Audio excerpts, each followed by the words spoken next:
नमस्कार दोस्तों। जीता ईरान, हारा अमेरिका। हेकड़ी गई, सभ्यता बची। अमेरिका और ईरान के बीच हुए सीज फायर को अगर 4 शब्दों में मैं समअप करूं तो यही कहा जा सकता है। एक पुरानी कहावत है, झुकती है दुनिया, झुकाने वाला चाहिए। ईरान ने अमेरिका को झुका कर दिखा दिया। अमेरिका और इजराइल के ज्वाइंट मिलिट्री पावर के सामने 39 दिन तक पूरी जाबाजी के साथ जंग लड़ने वाले ईरान जैसे देश ने आखिर अमेरिका को अपनी शर्तों पर बातचीत के टेबल पर आने को मजबूर कर दिया है।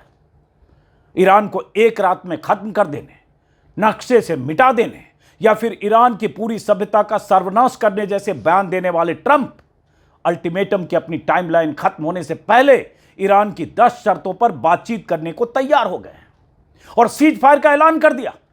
यही ईरान की बड़ी जीत है।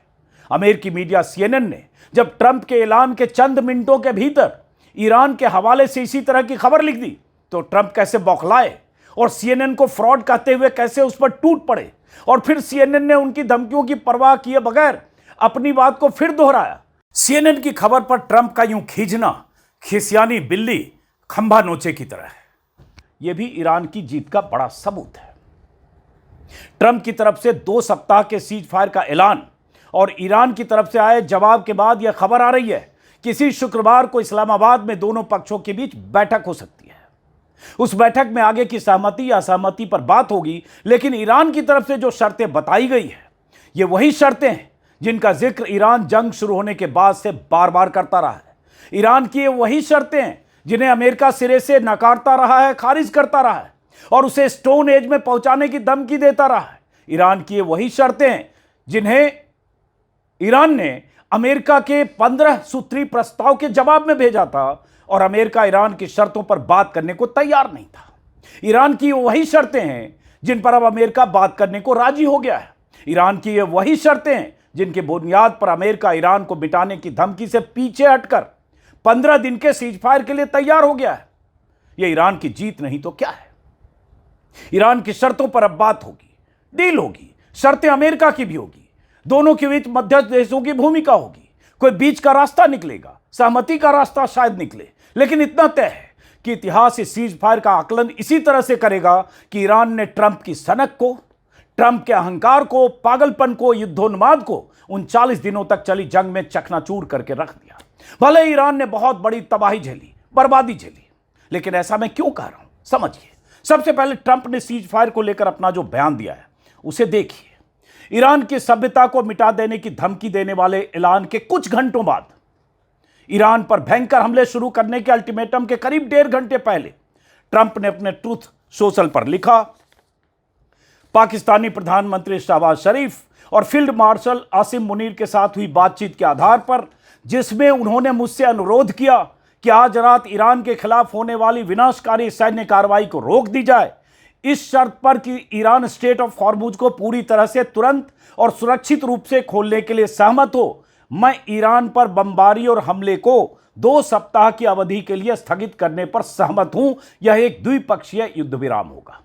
ट्रंप ने आगे लिखा, ऐसा करने की वजह यह है कि हम पहले ही अपने सभी सैन्य उद्देश्यों को पूरा कर चुके हैं, उनसे आगे बढ़ चुके हैं। हम ईरान के साथ दीर्घकालिक शांति और मिडिल ईस्ट में शांति को लेकर एक निर्णायक समझौते के काफी करीब पहुंच चुके हैं। हमें ईरान से 10 सूत्री प्रस्ताव मिला है। हमें भरोसा है कि यह बातचीत के लिए एक ठोस आधार है। यानी ट्रंप खुद स्वीकार कर रहे हैं कि उन्हें ईरान से 10 सूत्री प्रस्ताव मिला है जो दरअसल ईरान की शर्तें हैं और सीज फायर और बातचीत का आधार वही प्रस्ताव है। जैसा कि मैंने शुरू में कहा, आगे इस वीडियो में बताऊंगा कि शर्तें और प्रस्ताव क्या है, लेकिन ये वही प्रस्ताव हैं जिन्हें अमेरिका लगातार खारिज करता रहा है। अब उन्हीं प्रस्तावों पर बात होगी। ट्रंप ने आगे लिखा, पिछले विवादों के लगभग सभी बिंदुओं पर अमेरिका और ईरान के बीच सहमति बन चुकी है। यह 2 सप्ताह का वक्त इस समझौते को अंतिम रूप देने और लागू करने में मदद करेगा।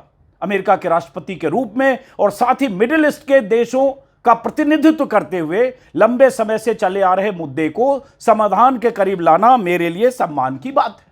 आखिर जंग के 39 दिन बाद, ईरान के तेवर और जवाबी हमले की ताकत आजमाने के बाद आज ट्रंप को समझ में आ गया कि इन मुद्दों पर बात करके समाधान के करीब पहुंचना उनके लिए सम्मान की बात है। ट्रंप की खोपड़ी में यह बात तब घुसी है जब ईरान ने किसी भी सूरत में अमेरिकी धमकियों और बारूदी हमलों के सामने झुकना कबूल नहीं किया।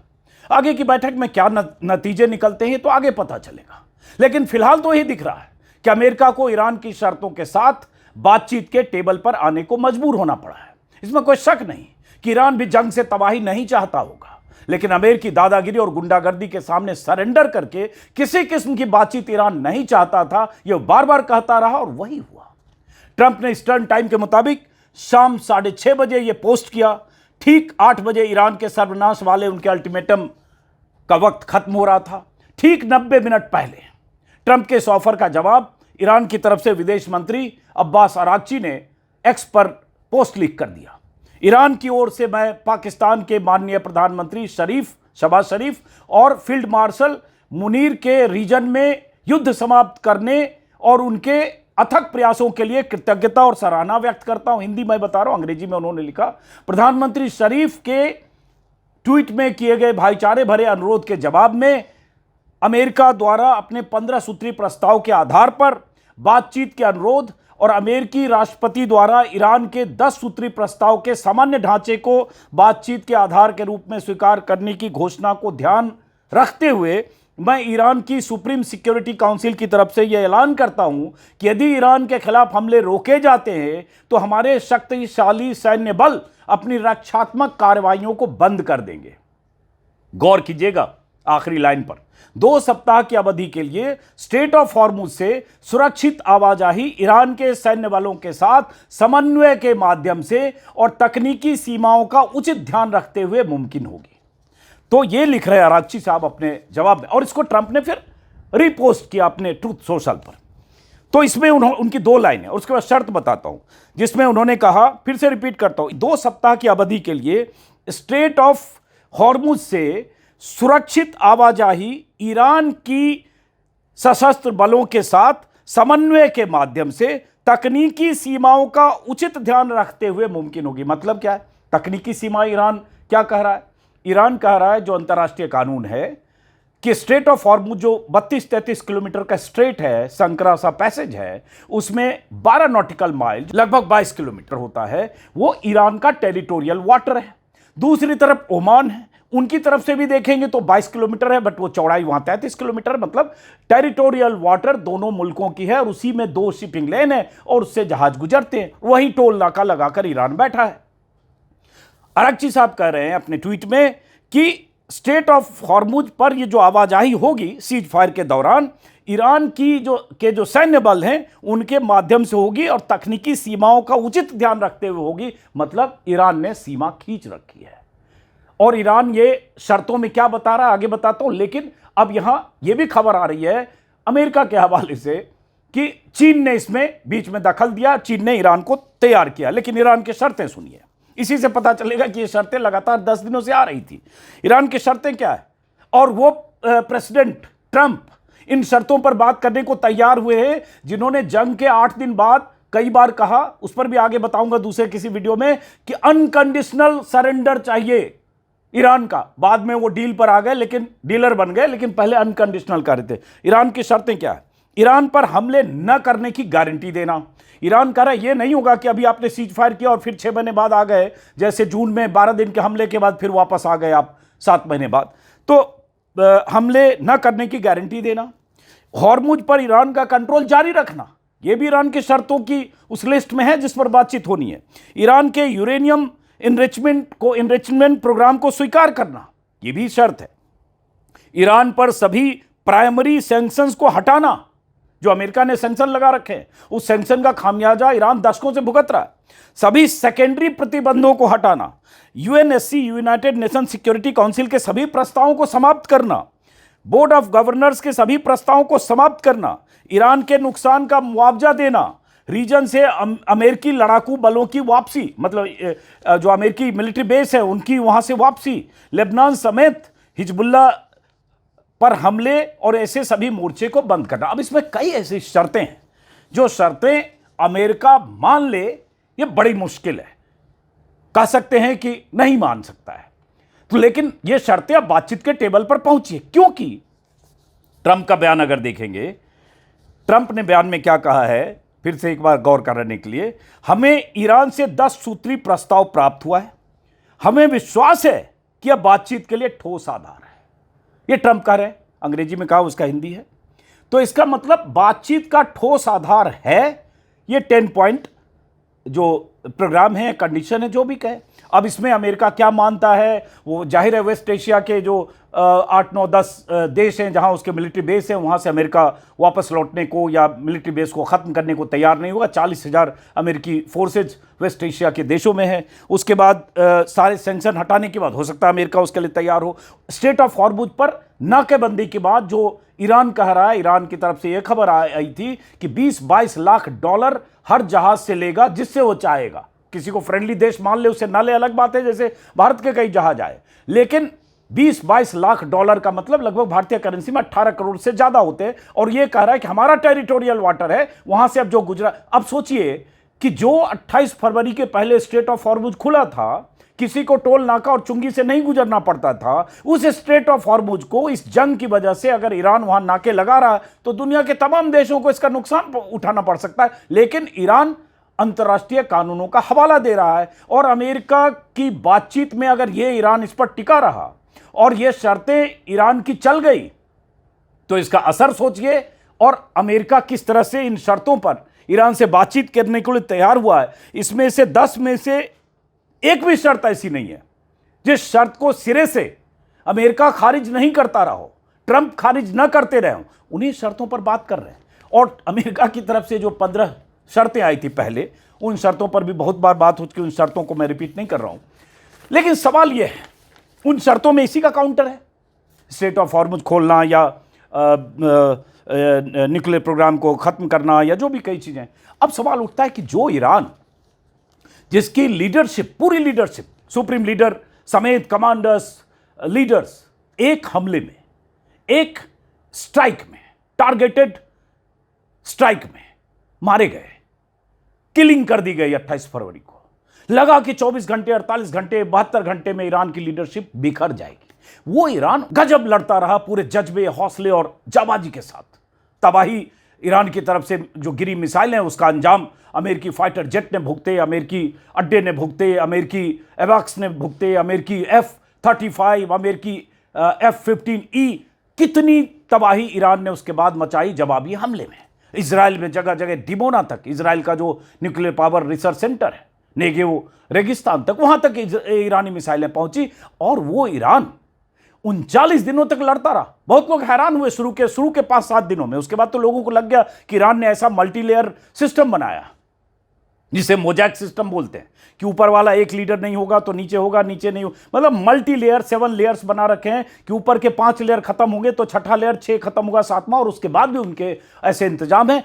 और इस 39 दिनों में पहले दिन की किलिंग के बाद कितने कमांडर्स, हर दूसरे दिन किसी न किसी विंग के कमांडर के मारे जाने की खबर आती है। कभी अली लारिजानी, कभी नेवी का चीफ, कभी खुफिया इंटेलिजेंस का चीफ, कभी IRGC का कोई कमांडर, कभी ईरानी जो मिलिट्री है उसका कोई कमांडर, कभी ईरानी एयरफोर्स का कमांडर, कभी बासिज का कमांडर। हर रोज ईरान की तरफ से ईरान में जो उनकी मिलिट्री या IRGC विंग है उनके कमांडर्स के मारे जाने की खबर आती रही। और नेतन्याहू खुद ऐलान करते रहे, कम से कम 4 या 6 बार तो नेतन्याहू ने प्रेस कॉन्फ्रेंस करके ऐलान किया कि ईरान में किसको किसको मार दिया और जो बचे हैं उनको भी हम छोड़ेंगे नहीं। और ईरान क्या करता रहा? इतनी ईरान के खिलाफ इतनी तबाही के बाद, इतनी किलिंग ईरान में हुई, उसके बाद ईरान डटा रहा अमेरिका के सामने। जिस अमेरिका ने पिछले 6 दिन के ट्रंप के बयान को देखेंगे तो ट्रंप ने कभी कहा कि हम नक्शे से मिटा देंगे, कभी कहा पूरी तरह से खत्म कर देंगे, कभी कहा एक रात में ईरान को खत्म कर देंगे, कभी कहा back to the stone age पहुंचा देंगे, पाषाण काल, कभी कहा इतना तबाह कर देंगे ईरान को कि खड़े होने में 100 साल लगेंगे, कभी कहा कि ईरान में कुछ बचेगा नहीं, इतना तबाह कर देंगे। क्या नहीं कहा ट्रंप ने? और कितनी तैनाती की ट्रंप की सेना ने, कितनी तैनाती हुई ईरान की, कितनी घेराबंदी हुई, कितने युद्धपोत ईरान की तरफ रवाना हुए, 10,000 पैराट्रूपर्स, मरीन कमांडो, आधे दर्जन युद्धपोत और 50 जेट, फाइटर जेट जो लगातार ईरान में बम बरसा रहे थे। ट्रंप ने खुद गिनाया कि 12,000 या 13,000, ट्रंप ने बताया परसों, कल की सुबह की प्रेस कॉन्फ्रेंस में भारतीय समय के अनुसार, नहीं परसों रात की, कि 12 या 13,000 बम गिरे ईरान में। मौतों की बात करें अगर तो 3,500 लोग ईरान में मारे गए। IRGC के 20 कमांडर मारे गए, बच्चियां मारी गई स्कूल की, एक ही स्कूल में 165 बच्चियां, यूनिवर्सिटी पर बम, पुल पर बम, रेलवे स्टेशन पर बम, उनके एनर्जी ढांचे को तबाह करने की कोशिश, खार जो उनका सबसे बड़ा एक्सपोर्ट सेंटर है, तेल एक्सपोर्ट सेंटर, वहां बमबारी, कल भी खार पर बमबारी हुई। इतना कुछ होने के बाद, इतनी तबाही बर्बादी झेलने के बाद, अमेरिका जो सुपर पावर है इसमें कोई शक नहीं है, एक F-35 जहाज गिरने पर बवाल हुआ, उसके पास 600 F-35, जरा सोचिए क्या पावर है अमेरिका के पास। लेकिन ईरान अपनी मिसाइलों के दम पर, अपनी तकनीक के दम पर और अपनी प्लानिंग के दम पर, सबसे बड़ी बात, क्योंकि लीडरशिप तो खत्म हो चुकी थी, बड़ी लीडरशिप ऊपर जिसे दुनिया जानती और मानती थी, बावजूद इसके अमेरिका को इस बातचीत के टेबल पर लाने में अगर कामयाब हुआ है तो मैं कहूंगा ये ईरान की कामयाबी है, वरना कल रात की धमकी और आज तड़के 3:30 बजे ईरान टाइम के मुताबिक ईरान में तो हमला होना था, उनके पावर प्लांट्स और एनर्जी प्लांट्स और ब्रिजेज को उड़ा देने थे। और इतनी बड़ी धमकी के बाद, जिसको इजराइल ने एक बार अटैक भी किया उनके साउथ पार्स पर, तो कोई भी मुल्क एक बार हड़बड़ाएगा, थर्राएगा, घबराएगा, परेशान होगा कि पता नहीं क्या अंजाम हो। लेकिन ईरान डटा रहा, कहता राम कुर्बानी देने को तैयार है। 24 घंटे से खबरें आने लगी, ईरानी प्रेसिडेंट की तरफ से कहा गया कि हम कुर्बान होने को तैयार हैं। ईरान की तरफ से खबर आ गई कि 1,40,00,000 लोगों ने अपना नाम रजिस्टर्ड कराया है ईरान में जान फिदा करने वालों के समूह के तौर पर, जो जमीनी कार्रवाई की स्थिति में, ग्राउंड ऑपरेशन की स्थिति में लड़ने मरने भिड़ने को तैयार थे। ये खबरें आई। तो ऐसी तमाम तरह की खबरों के बीच ये भी खबर आई कल रात, पहले जब था कि ईरान में पावर प्लांट्स को उड़ाया जाएगा, तो कल दोपहर से खबरें आने लगी कि ईरान के पावर प्लांट्स के बाहर हजारों की तादाद में हर जगह ईरानी जुटने लगे, ईरानी झंडा लेकर, नारे लगाते हुए। और उसके बाद कल रात भर जब अंदेशा था दुनिया को कि ये सनकी और पागल और सिरफरा ट्रंप पता नहीं क्या करे, क्योंकि ईरान उनकी डील मानने को तैयार नहीं है, हजारों लोग ईरान के अलग अलग शहरों में सड़कों पर निकले, जश्न का माहौल था। और उसके बाद जब सीज फायर की खबर आई तो उस जश्न की बात ही क्या जो जश्न ईरान मना रहा है। शुरू में मैंने CNN की बात की, ईरान के खिलाफ जंग के सीज फायर की जब बात की, ऐलान किया ट्रंप ने, तो CNN ने एक रिपोर्ट की ईरानी सोर्सेज के हवाले से, जिसमें CNN की हेडलाइन है, Iran claims victory, says it forced US to accept 10-point plan. और उसके बाद CNN ने यही लिखा कि ईरानी सूत्रों ने उन्हें बताया कि एक तरह से विक्ट्री है जो अचीव किया, 10 पॉइंट प्रोग्राम पर अमेरिका को बात करने को मजबूर किया, जो मैंने शुरू में जिस तरह से मैंने बताया। ट्रंप इतने बौखलाए कि उन्होंने CNN को एक तरह से उनकी CNN की खबर को पोस्ट करते हुए उसे फ्रॉड और पता नहीं क्या क्या CNN को कहा। फिर व्हाइट हाउस की तरफ से कहा गया माफी मांगे, फ्रॉड और ये गलत खबर है। लेकिन CNN ने फिर अपनी खबर पर मुहर लगाते हुए कहा कि हमें ईरानी सूत्रों के हवाले से खबर मिली है और वही खबर हमने दी। तो इस तरह से ये सीज फायर फिलहाल 2 हफ्ते के लिए। अब क्या बातचीत होगी, कैसे होगी? बातचीत होती है तो कोई बीच का रास्ता निकलता है, 2 कदम कोई पीछे हटता है, 2 कदम कोई पीछे हटता है, कुछ न कुछ बीच में ही होगा। लेकिन जहां से बातचीत की शुरुआत होगी, उस बातचीत के टेबल पर ईरान की वो शर्तें होगी जो शर्तें ट्रंप बार बार नहीं खारिज करके किसी सूरत में उस पर बातचीत करने को तैयार नहीं थे। तो फिलहाल ईरान की जनता और ईरान के हौसले को तो मानना पड़ेगा पूरी दुनिया को। नमस्कार।